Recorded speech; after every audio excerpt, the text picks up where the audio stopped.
you all. We thought it was important to run this session for our Sage 300 customers, but we also have got a lot of information in here, so it should be very interesting and appropriate for you, as well as good to just give that understanding of where Sage is going. I'll introduce myself first. My name's Adair. I'm the sales director here at Microchannel. You'll see on the screen there's a few people who have joined us. I'll start with Tom Goff, because Tom is the APAC General Manager for Sage, and Tom is going to be presenting and giving an update on Sage's strategy with both Sage 300 and Intacct, and that'll be the start. And obviously you can see the agenda in front of you now. The majority of today's session will be in a demonstration of Sage Intacct. So that will be led by Hugo, who is our Sage Intacct Solution Architect. Let me pass over to Tom. Tom, please take the lead and go through Sage's strategy with 300 and Intacct. Thank you. Thank you, Adair, and good morning, everybody. As Adair said, my name is Tom Goff, and I'm Sage's General Manager for Asia Pacific, based here in Sydney. I'm in my 10th year with Sage, and over that time, I've got to know two of our products really well, Sage 300 that we remain committed to and continue to offer, as well as Sage Intacct. I, like many of you on this call, started my career in finance and actually joined Sage in the finance function. So I'm acutely aware of the challenges that are facing finance leaders today. Sage recently did a piece of research where we interviewed over 1,200 finance leaders all over the globe, including here in Australia. And the piece of research is entitled The Secrets of the Successful CFO. CFOs tell us they're juggling priorities more than ever. Pressure for new priorities often falls on the CFO, the finance leaders, and the finance function. And as we look into the next 12 months, 60% of those finance leaders tell us they expect to spend more time on strategy. And more than 80% know they need technology to help them. So looking at Sage Intacct, which we'll see more of in this webinar here today. Sage Intacct is a cloud-native financial solution, a true best-of-class and best-of-breed solution. And we've seen it take many organizations, including those who started on Sage 300, to the next level, not just for the finance team, but also for the organizations. Significant product investment is going into this around automation and AI. Sage has been putting AI into Sage Intacct for more than 7 years, and it's the product where you'll see Sage's AI investments surfaced first. Microchannel have been a partner with us, for many, many years on Sage 300 and continue to be so, but have been a Sage Intacct partner for 5 years and have some great customer stories. Microchannel actually are award-winning, and they won 2 awards at our recent end of financial year awards. We recognize Microchannel for customer excellence. They received our Customer Excellence Award, which recognizes the investment they continue to make in you as our Sage 300 customers. But they also won Sage Intacct Partner of the Year for their success in taking organizations to the next level with Sage Intacct. And they'll share some examples in this webinar of customers who've made that successful transition. Sage and Microchannel want to partner together on your future, whether that involves Sage 300, Sage Intacct. And Adair later in the webinar will be sharing some examples of how we're willing to co-invest in your migration journey. So thanks very much for joining us today, and I'll hand back to Adair. Thank you, Tom. And look, before I pass over to Hugo to show you the application of Sage Intacct, and I presume for many people it'll be the first time you see it, I thought it'd be important and our customers find this important, just the general benefits that our Sage 300 customers have experienced when moving to Sage Intacct. And I sort of categorize those benefits in 3 ways. The first 2 are really the inherent benefits of being part of a cloud solution, and that are the IT infrastructure benefits and just some of the functional benefits that flow through to the customer because of that cloud foundation. And the third are just the functional benefits of Intacct that are worth just comparing it to how Sage 300 works. Just on the IT infrastructure benefits, a big thing is simply that the infrastructure that guarantees the performance of your system no longer is looked after by you, the customer. It is guaranteed by Sage, and we'll talk about, they're using Amazon Web Services behind that. But Sage has a service level agreement with you as a Sage Intacct customer. It's on 24/7. If it goes below a certain amount, you actually get money back from Sage, but it's that sort of guarantee that Sage is providing, and not having to look after backups, having to look after redundancy, all those things are taken away. Many organizations find security, privacy, and compliance very important of their systems. If you're in an industry, in health services industry, financial services industry, some of those things are required. Our industry, IT, they're not fundamentally required, but what we're finding is that our largest customers are asking us to make sure that the systems that we use have these levels of compliance, security, and privacy. And by running a cloud solution like Sage Intacct, you automatically get, for example, with Sage Intacct, 143 certifications like those ISO certifications and the SOC compliance certifications that can be very important to organizations and do provide that assurance that if one of your customers says, okay, you've got my data, you're one of my key suppliers, are your systems up to these levels? And you can say yes with a cloud solution like Sage Intacct. Some organizations, data sovereignty is important. Your data will be hosted in Melbourne with AWS. AWS is the largest cloud service provider in the world. Most services, most resources behind it. So that gives our customers an assurance and comfort. To others, scalability is important. Look, we've got customers of 1 or 2 users up to hundreds of users on Sage Intacct. Sage is also very upfront in letting us know how many transactions, how many customers, suppliers, vendors, accounts their service can handle. So from a customer perspective, no matter how small or how large you be, how many transactions you're putting through it, if your numbers go up and down throughout the years of using it, that's all done and looked after again by the infrastructure.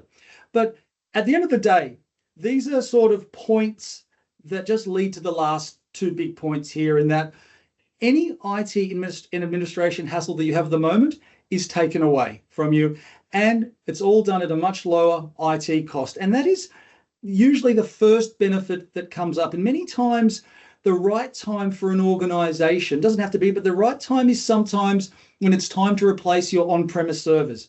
If you get to a point where you go, okay, the tin in the back of the organization that guarantees our performance now needs to be replaced, there's a cost in that to be done. Many times that is the key to going, okay, it's now time to move to a cloud solution. And as a Sage 300 customer, Sage Intacct will be the first solution. You'll definitely look at that. So they're the IT infrastructure benefits. The second are functional benefits that arise from being on the cloud and from Sage Intacct using cloud technology.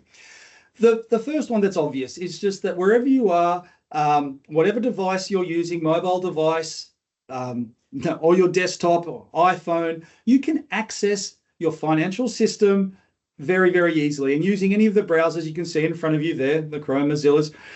So first thing in the morning, late at night, have to do approvals, whatever's urgent, you have access to that at any time. The second, again, huge thing that our customers have experienced is the ease of these quarterly updates. 4 times a year, your systems gets updated with no cost, no disruption, really, really easy. Now, we talked about the fact that being on the cloud takes away cost and takes away disruption. But a big part of this is always being on the latest technology means that the systems that are the foundation of your business are always improving. So it makes that continuous improvement of your business, be it now your customers are wanting you to use IT better, or just how you want to improve your processes internally with things that you hear about technology that are happening out there. All that is going to be coming into your system without you having to go through an upgrade process. It just gets updated 4 times a year. So that's a big change for our customers. A big philosophy of Sage Intacct that is really enhanced by the cloud is this approach of best of breed functionality. Sage Intacct prides itself on being able to say it is the greatest financial solution in the world. And it is able to do that because it also encourages integrations. Look, there's lots of functionality outside financials with Sage Intacct, but if you've got a unique part of your business that you know that an off-the-shelf system like Sage Intacct is not going to be able to do, Sage Intacct has been bred from ground up to enable those integrations to be easy, fast, and very reliable. So again, that approach is sometimes a different thing, and we'll talk about that as part of a migration consideration. And so following on from that, Sage has been encouraging and investing in those other best of breed modules. So many times it'll be like, oh, we're going to choose the Sage construction or professional services module or distribution module as part of that. So again, it's a different approach, this best of breed approach that Sage enables. And again, the cloud has facilitated all those benefits. So they're those sort of fundamental philosophical benefits in some ways that are ubiquitous throughout the solution.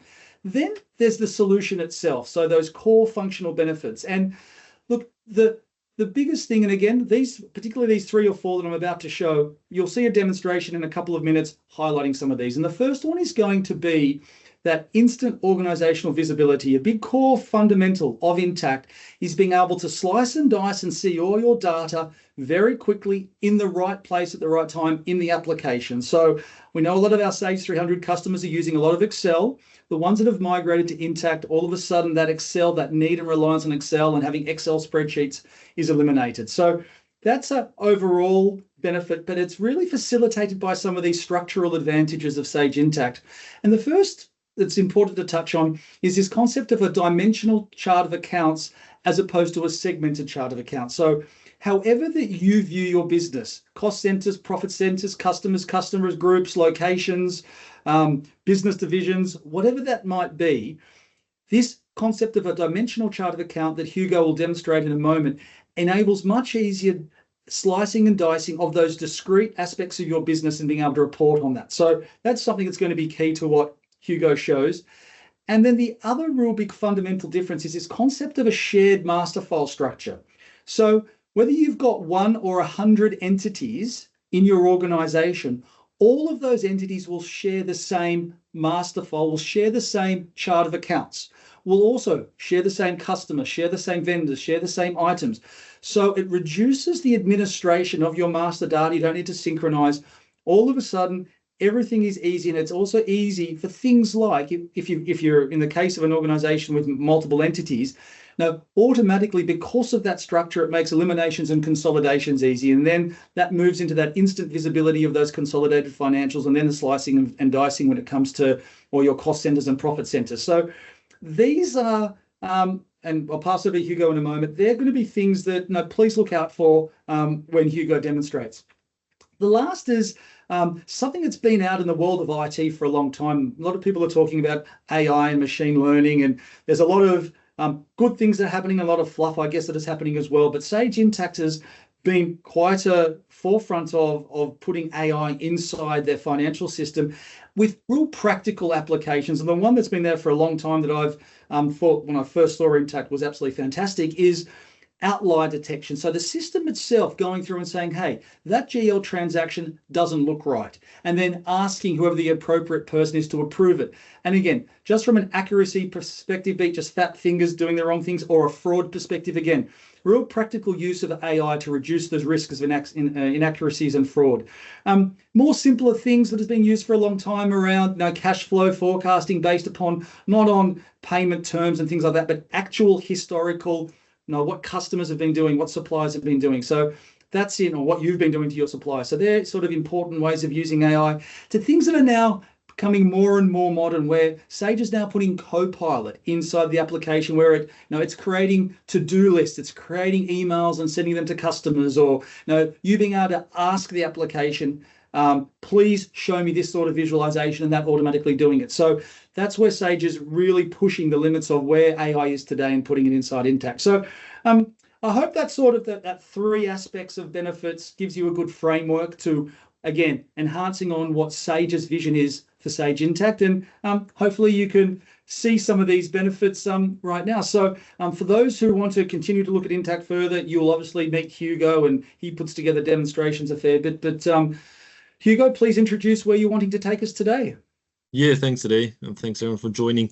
So in today's session, I'll go through, it's always difficult to squeeze it into a small time frame, but I'll look at the functionality, and we're going to spend a little bit of time on dashboards and the dimensional reporting. So it is all role-based, but that real-time visibility, that's the key function there, and we'll spend a bit of time on that one. We'll go through the multi-entity management. So historically, if you think about Sage 300, you've got multiple say, databases that you would access and log into.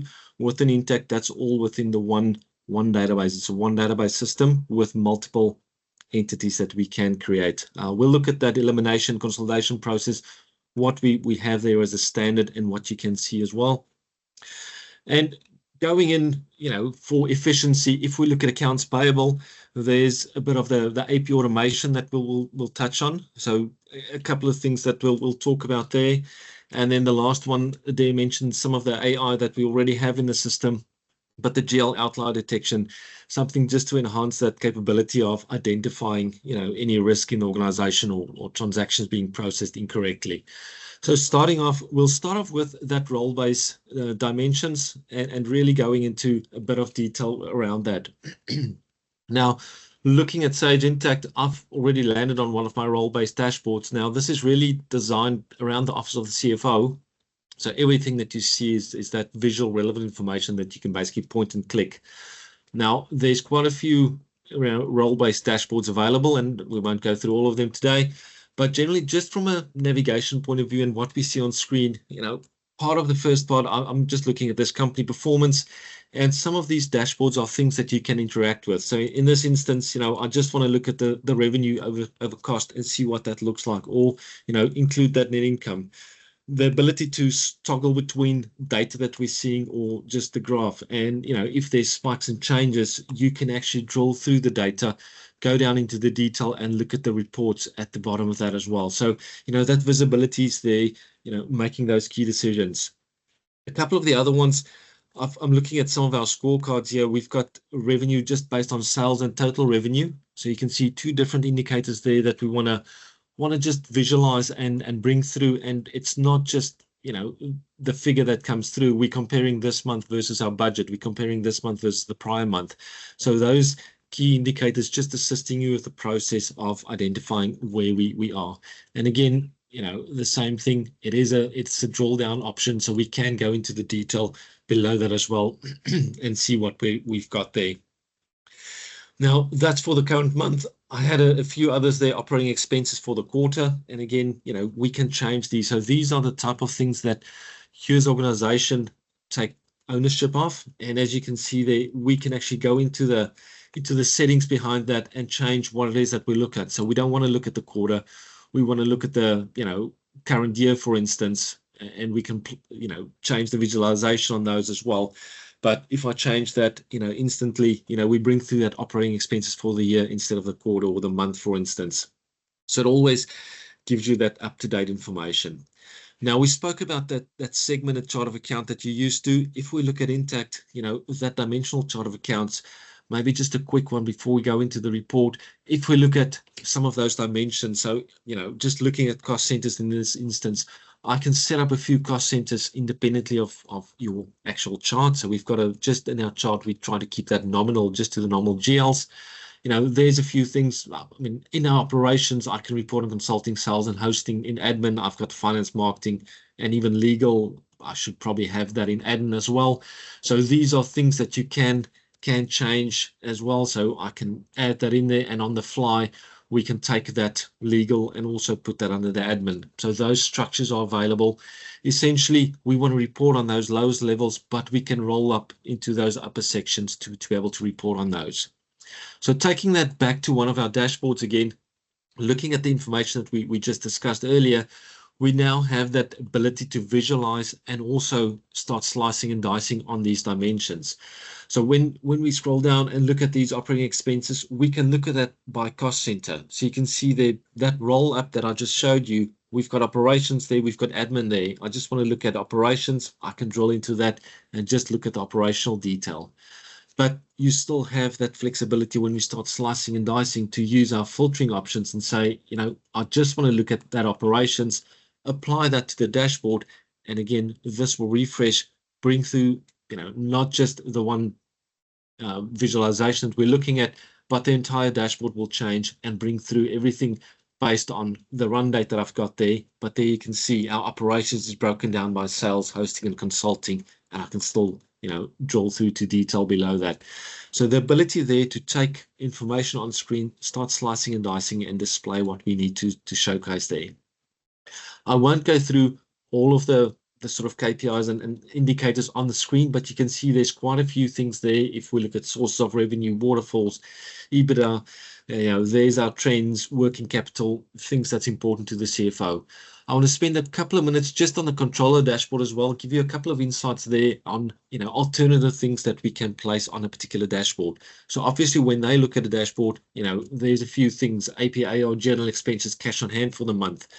But we also bring in or can bring in statistical information. So there's the employee headcount, number of jobs for the month. So it's not financial data, it's more what we refer to as statistical data, but we can incorporate that into our financials.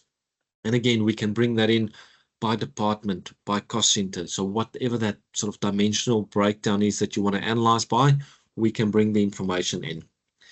I've added a standard report. Again, I won't have time today, but if we go to a detailed demonstration, I'll show you the report writing tool within the application as well. But giving you the ability to look at a report on screen, there's a normal P&L, actual versus budget. So, we've got our normal report structure, actual versus budget, and we've got some conditional formatting on there as well, identifying, we've got actuals there, we don't have a budget. Those pink ones where we've actually, exceeded our budget, not a good sign on this one. So all those available. And again, if we identify something, you can always go down into details. So there's a general, or the GL report behind the data.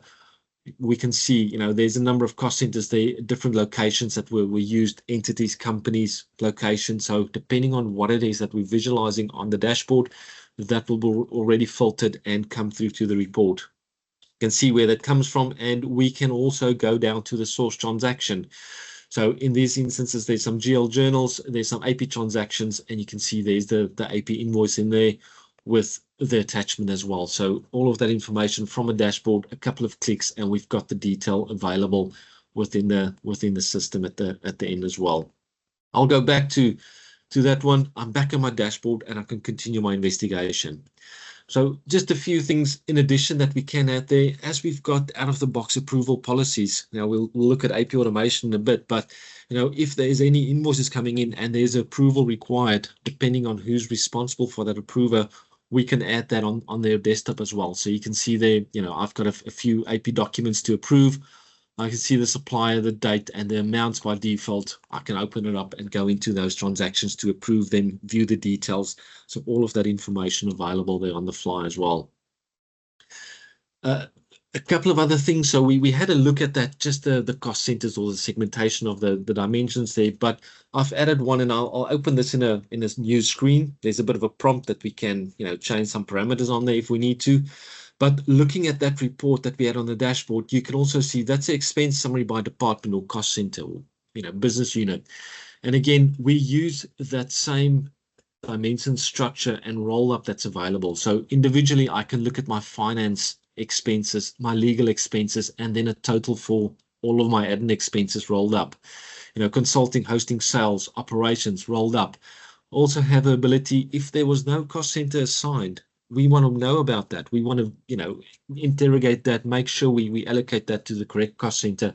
We can see that it'll be identified, and then everything together, we can still have that full visibility of what's been processed or expensed for this organization on all of the cost centers effectively. Now, on this particular one, I've also added, if you remember that employee headcount of 137 that we had, and I, push that across multiple departments, cost centers as well. So with that, using that statistical information or non-financial data with a financial report to do a calculation to see what my cost per employee is. So a couple of those type of things available where we can bring through additional information onto screens, onto visualization, and view that on the screen. So with that, just looking at that real-time information in the right format with the right amount of detail, drives that better decision-making that you can do as an organization. The next point I just want to touch on is that multi-entity management. Will include some of the eliminations, consolidations as part of that process. So when we talk about multi-entity management, with a segmented system from a 300 point of view, you've got that multiple databases that you need to log into each of those. With an Intacct, if we look at multi-entity management, Adair spoke about that shared data that we've got. So I'm operating currently under this top level, as we call it. So that's a workstation that gives me access to all of my entities. If I drop down on that, I've got all of my entities available. If I click into one, it'll open up another tab, and I'm just operating into that particular entity as well. So you've got those abilities, open up a few entities. You can color code them as well to ensure that you remember where we are.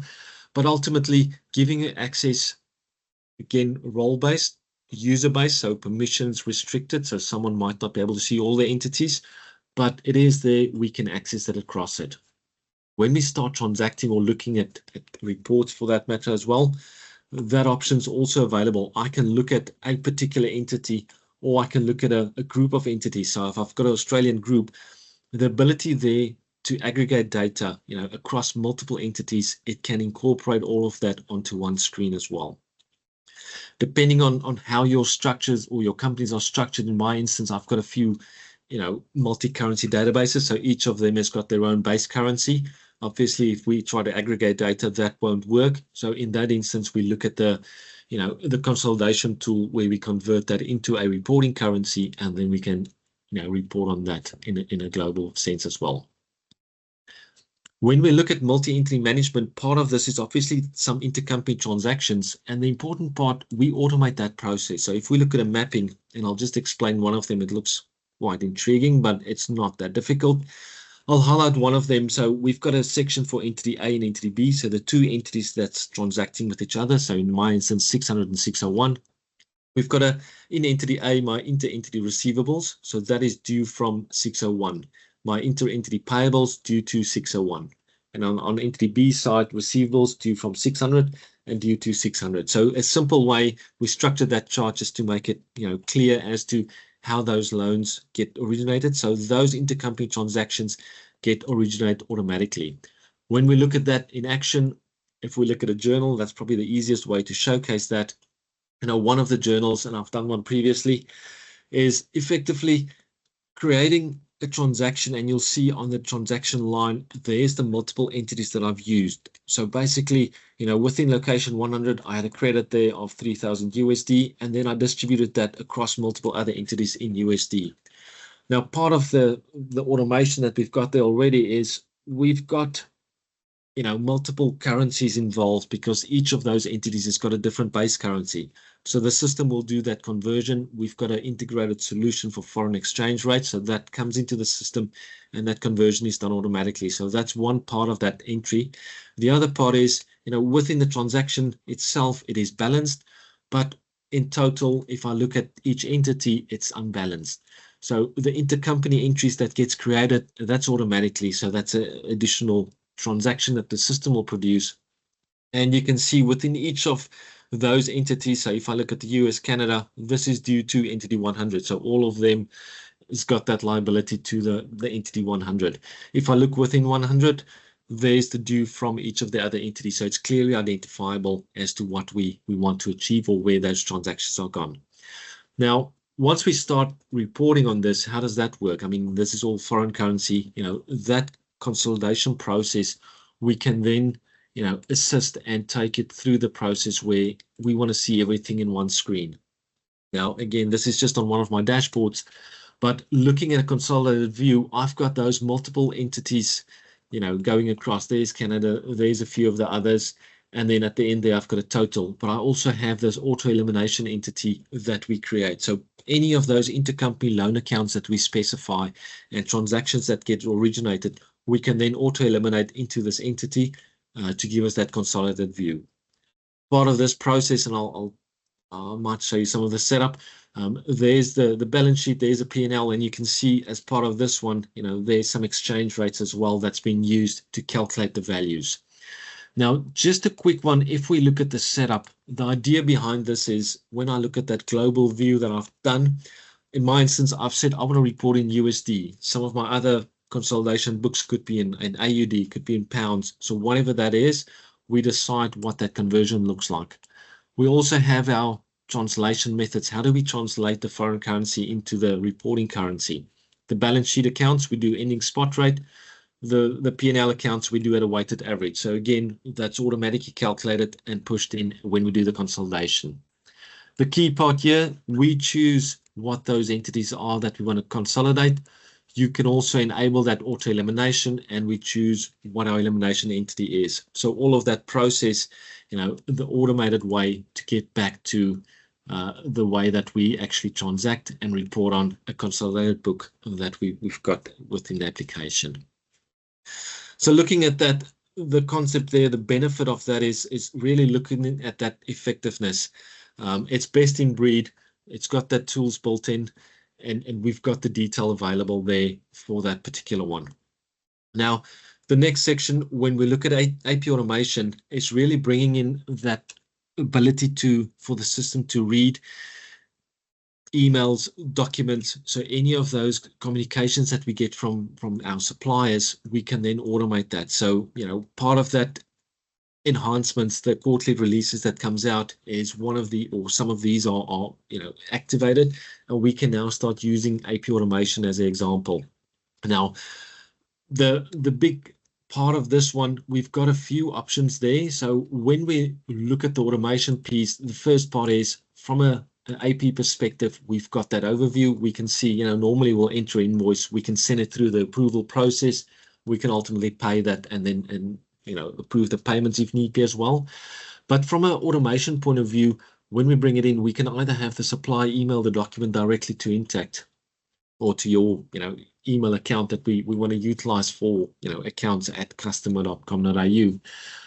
We can utilize that, or we can utilize, an upload within the application to bring it in. So I'll show you the upload one, just to give you a quick understanding of what that looks like. So if we upload, I can physically go in, select the document that we want to bring in. I'll bring that across. You can see it can be PDF, JPEGs, TIFF, or PNG files. We'll bring it in, we'll create that document, and it'll physically go in and bring the transaction or the document in.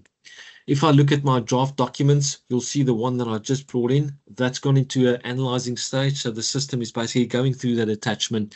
It's reading the information and creating the invoice, automatically for you. Now, as you can see there's different ways, there's different sources of bringing the transactions in. Normal source, we capture a transaction, it can come in via email. There's some that brings in via upload option, and you can also look at those import exceptions. Important part there, are there duplications in the application? Are there any issues that we need to resolve? So a lot of that information, assists the user to identify any issues with the transaction. And then ultimately, when we look at the end result, the transaction that gets created, we've got the transaction in there. We've got the invoice copy attached, and we can view and visualize that as part of the process as well. It brings through the dates, the supplier, the document numbers, any of the details that we got in there.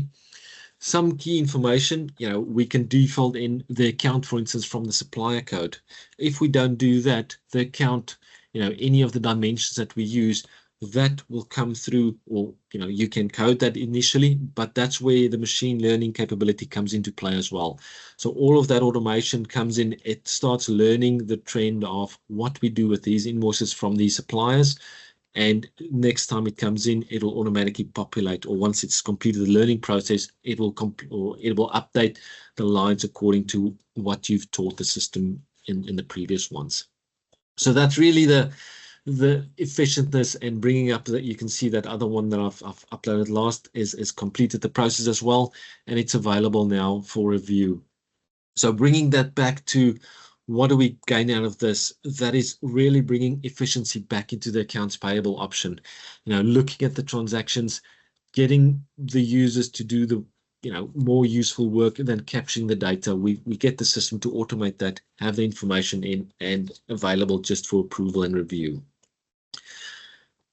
The last little section I want to touch on today is just looking at that GL outlier detection. Now, when we start looking at, what's the capability, what does that do? So based on machine learning, again, it goes through historic transactions and look at the trends, look at the amounts, look at the coding that we've used on these GL transactions, and then guide the user to state, there's something wrong with this transaction or it's out of trend. We need to review that. When we bring that into action, this can happen at the transactional level. So I'm busy capturing that transaction before or when I submit that for approval, the system can warn me at that stage to say, you know what, this transaction amount is different to what we normally do.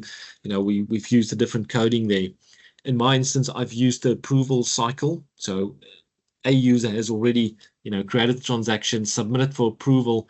And then for this particular user, the manager, when they approve this transaction, that outlier has been detected. It identifies there's a something that could be actioned. So part of that review process from the user would be, let's just look at that transaction and identify what's gone wrong. So there's some unusual historic matches. And if we look at the line level, you can see the outlier is on coding. And if we hover over that, the account is unusual, or if it was the department or the customer project task, whatever it is that we're working with, it will identify, tell us what's the unusual or what's unusual about this transaction, so that when we do the review, they can look at that and visualize and make sure that we correct the coding, or send it back, decline it, send it back to the originator for them to correct. The other option there, I also have an example there from an amount perspective. So again, unusual matches, looking at the amount this time, it'll tell you the amount is unusual. So based on those transactions that we normally have, it's identified that this is not in the same vicinity of the amount that we require. Normally it's 5,000. This time it's gone across. So, eliminating those finger faults. And again, that's really there to drive that data accuracy and, reduce the risk as we proceed through the capturing of these transactions.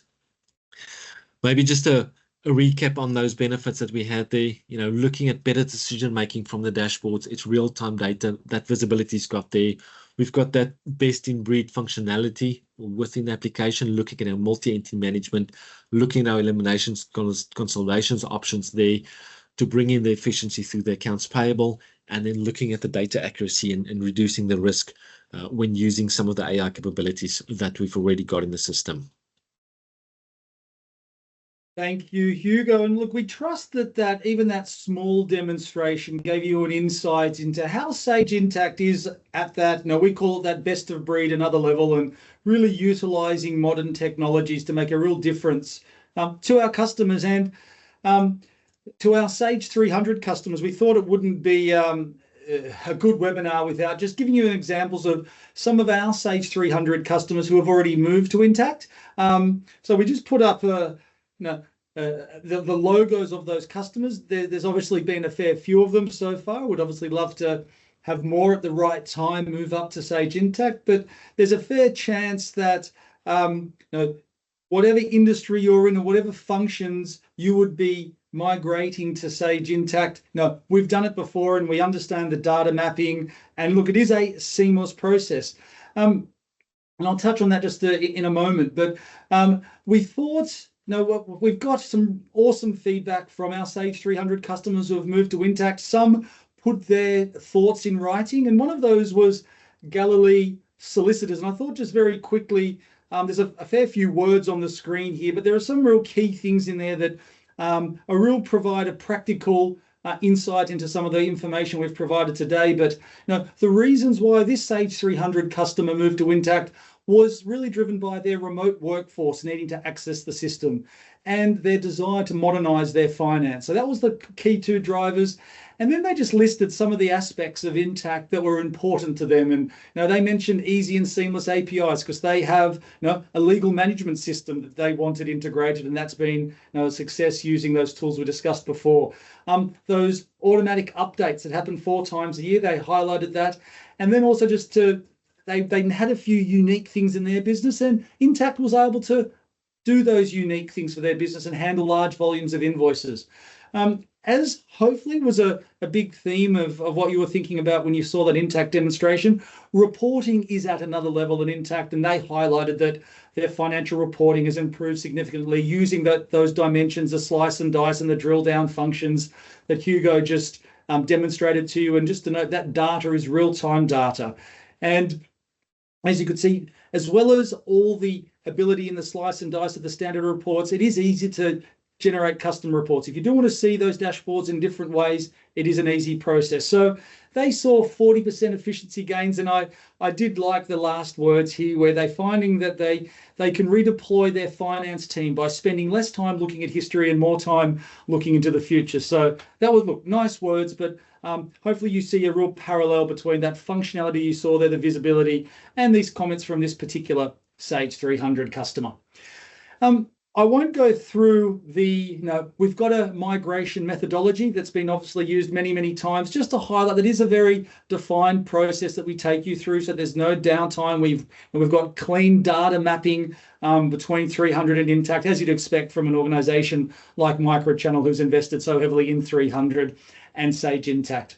But look, don't want to spend too much more time. Hopefully that gave you an insight into Intacct. Hopefully also you were able to apply. Obviously, when Hugo does a demonstration to many people in many companies at a large audience, it's at a high level. We would obviously like to do much more of discreet and understand exactly what you would be looking for if you wanted to move to Sage Intacct.